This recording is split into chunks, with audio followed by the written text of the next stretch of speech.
कई लोग मुझसे पूछते हैं कि अहंकार से मुक्ति कैसे पाएं। इसको समझने के लिए बस घास पर गौर कीजिए।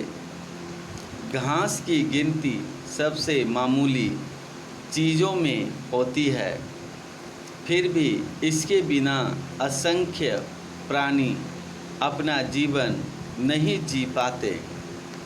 इसलिए अहंकार शून्यता की स्थिति को यदि कोई चीज़ सही रूप में दर्शाती है तो वह घास है। मनुष्य को घास की तरह ही अहंकार मुक्त होना चाहिए।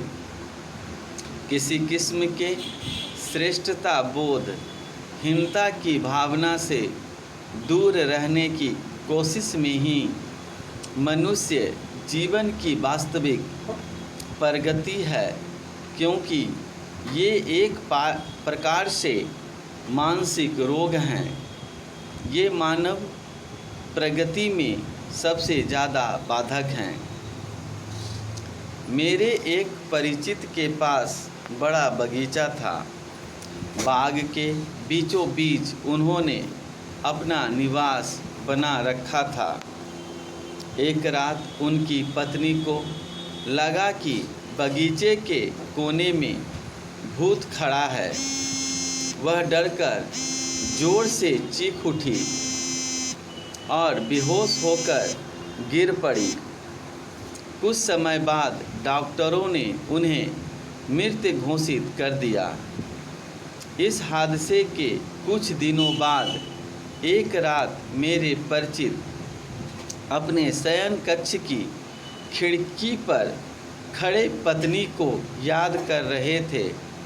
तभी उन्हें भी लगा कि उन्हें भी भूत दिख रहा है, लेकिन जब डंडा लेकर वह उस आकृति के नज़दीक पहुँचे तो पाया कि वह एक झाड़ी थी जो चांदनी रात में बिल्कुल इंसान जैसी दिख रही थी। भय की भावना इसी तरह से विकसित होती है। पराजयवादी भावना भी मानव मन पर गहराई से वार करती है। मैं यह काम कैसे कर पाऊंगा, इतनी भारी बाधाओं से कैसे लड़ पाऊंगा, अपना काम ठीक से कैसे कर सकूंगा। जो लोग काम करने से पहले इस तरह सोचते हैं वे अपना काम ठीक से नहीं कर पाते।